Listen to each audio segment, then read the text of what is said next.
Simulado 169 de legislação de trânsito para você que nos acompanha aqui no canal Sala de Trânsito, está estudando para fazer alguma prova na área, está no lugar certo, está no Sala de Trânsito. Aqui são sempre 3 questõezinhas por vídeo, né, normalmente.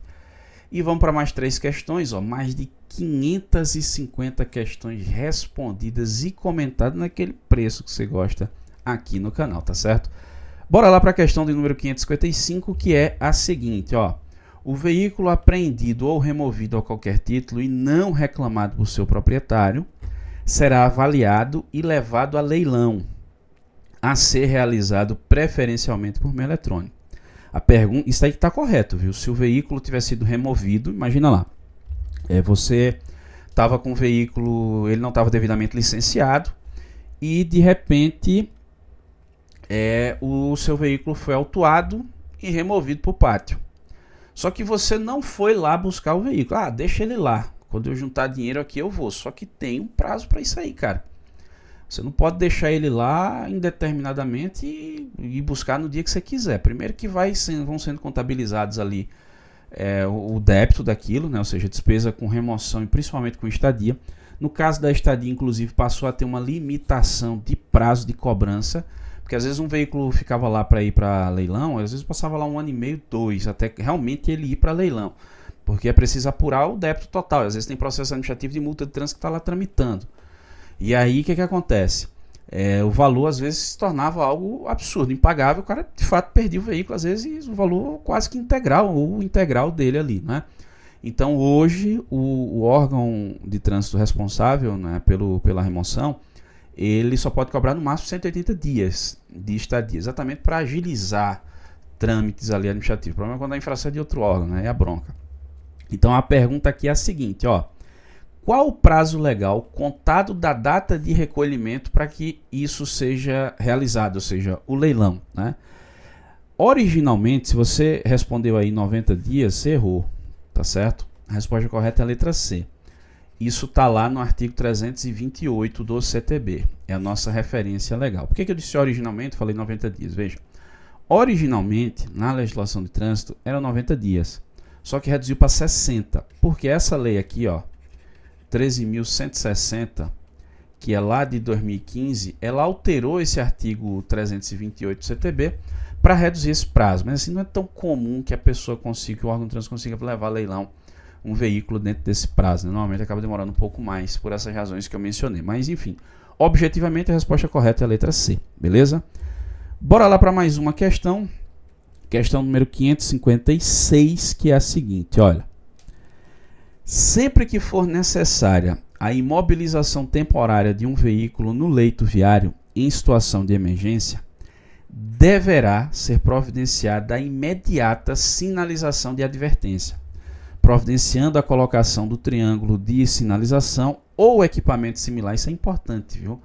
O triângulo é o normal, né? Mas se tiver um equipamento similar, tá tranquilo. Eu tenho um amigo que tem um cone, né, que ele comprou, que ele brilha, inclusive, tal. Então, assim, é um equipamento similar.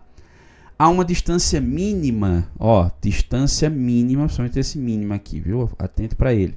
De quantos metros da parte traseira do veículo? Olha, aqui é o seguinte, pessoal.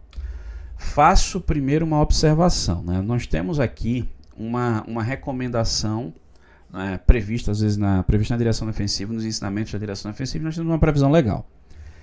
É comum você ver, principalmente você que tirou a primeira habilitação, você que é instrutor, né, você está vendo esse vídeo, você orientar o aluno dizendo assim, olha, qual a distância que eu devo colocar e tal, aí diz, olha, veja a velocidade da via. Eu já vi até uma tabelinha, né, que o pessoal coloca. Eu participo como avaliador de banca teórica de curso de instrutor, e o pessoal, quando vai dar aquela aula teórica, né, no fim do curso, para poder se formar como instrutor e poder dar aula, eu já vi o cara apresentando isso mais de uma vez, inclusive, mais de 40 bancas, eu acho, e já vi mais de uma vez a pessoa falando de direção defensiva e falando sobre sinalização no local de sinistro e trânsito, e ele menciona isso. Ele diz, depende da velocidade da via, se for uma rodovia, por exemplo, a 100 por hora, tem que estar pelo menos a 100 passos. Se estiver chovendo, tem que dobrar ou triplicar. Se tiver curva, desconsidere e tal. Olha, isso aí é recomendação, precisa reforçar a sinalização, né? E aí você garante uma melhor sinalização para os condutores que estão ali no trecho da via.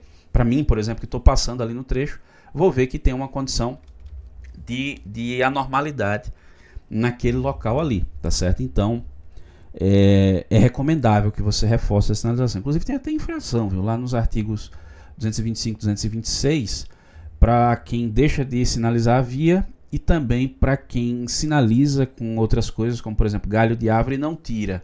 Quem usou alguma coisa, algum elemento ali para sinalização temporária da via e não retirou. Tem infração sobre isso aí, tá certo?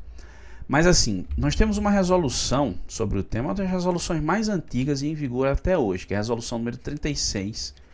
Ela é de 1998, resolução do CONTRAN. E ela trata da questão de 30 metros, que é a referência legal. Inclusive isso está também no CTB, só que lá no seu artigo 46. Essa é a referência legal, pessoal. É aquilo que está no texto da lei. Tá certo? Agora, como eu disse, pode reforçar, pode trazer uma sinalização complementar. Com certeza, tudo que você fizer para melhorar a segurança, a visibilidade, é bem-vindo. Mas muito cuidado em equiparar isso aí automaticamente à velocidade da via, coisa do tipo. Muito cuidado com isso aí para não se equivocar, tá bom? E a terceira e última questão desse vídeo é a seguinte, ó. São requisitos para o exercício da atividade de instrutor de trânsito. A gente falou de instrutor agora, ó. Dentre outros, não ter cometido nenhuma infração de natureza gravíssima nos últimos... Olha, vamos lá. Aqui é o seguinte, pessoal. Nós temos uma lei que regulamenta a profissão de instrutor. Atividade profissional de instrutor, que é a Lei 13.000, aliás, 12.302, lá de 2010. Essa lei aqui regulamenta a atividade profissional do instrutor de trânsito. E ela fala em 60 dias. Quem quiser, inclusive, né, conhecer um pouco mais sobre isso, dá uma olhada lá na resolução 789 de 2020 do CONTRAN, que trata sobre o curso de instrutor. Curso de 180 horas, dividido em 6 módulos, tem validade de 5 anos, depois para fazer uma atualização, enfim, lá você tem mais informações sobre a profissão do instrutor. Nós temos, inclusive, vídeos aqui no canal falando sobre isso. Consequência para o instrutor que comete infração. Mas, brevemente, só para a gente, depois terminar o simulado, você pode pesquisar e ver o vídeo com a explicação detalhada. Mas, brevemente, só para a gente deixar a resposta mais completa. Veja, esses 60 dias é difícil você conseguir aplicar isso na prática. Tem DETRAN suspendendo, né? Isso aí. Inclusive, instrutor de curso especializado, porque lá na resolução 789 ele fala em 12 meses de suspensão para instrutor de curso especializado. Então, você tem a resolução, que é um ato normativo trazendo uma disposição, e você tem a lei trazendo uma disposição, uma previsão legal diferente, né? Ou seja, a resolução está dizendo que não pode ter infração gravíssima nos últimos 12 meses, mas a lei fala em 60 dias. Aí tem DETRAN que impede o instrutor. Eu tive um amigo instrutor, por exemplo, aqui em Pernambuco, o DETRAN Pernambuco proibiu. E aí nós questionamos o DETRAN, só, tá na lei, pô, peraí. Né? A resolução diz uma coisa, né? Ou seja, extrapolando o limite legal, e a lei diz outra. O que prevalece é a lei, quando você tem uma antinomia, um conflito aparente entre normas. Então, a lei ordinária está acima de um ato normativo, que é a resolução, tá certo? Então não pode, são 60 dias. Além do mais, há uma discussão muito grande sobre o que seria esses 60 dias. Porque processualmente falando, é impossível o cara ficar sem trabalhar. Por quê? Ó, só o tempo de notificação de autuação, apresentar a defesa e a defesa ser julgada já passou 60 dias. Com certeza passou 60 dias. Então, assim, a redação desse dispositivo legal na lei do instrutor, a lei 12.302, 2010, ela é ruim, na verdade.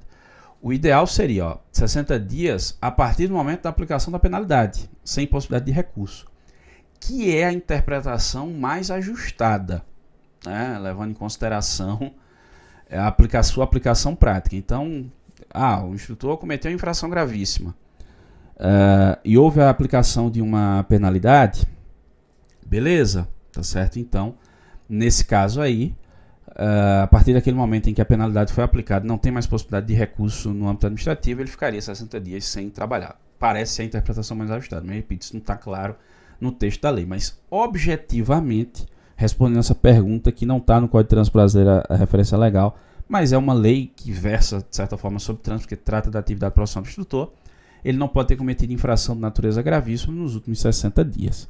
Aí, nesse caso, realmente o instrutor fica sem trabalhar. Teoricamente. Mas, objetivamente, a resposta é essa aí, tá certo? E aí, ficou com dúvida? concorda com algo, discorda de algo, fica à vontade, ó, vá deixando aí nos comentários. E aí deixa também quantas tu acertasse, ó. A gente fica na curiosidade aqui para saber como é que tá o seu desempenho nos simulados, beleza? Mas ficou com dúvida, vai deixando aí que a gente vai tentando se ajudar, tranquilo? Agradeço muitíssimo a você que me acompanhou até aqui, um grande abraço, até a próxima.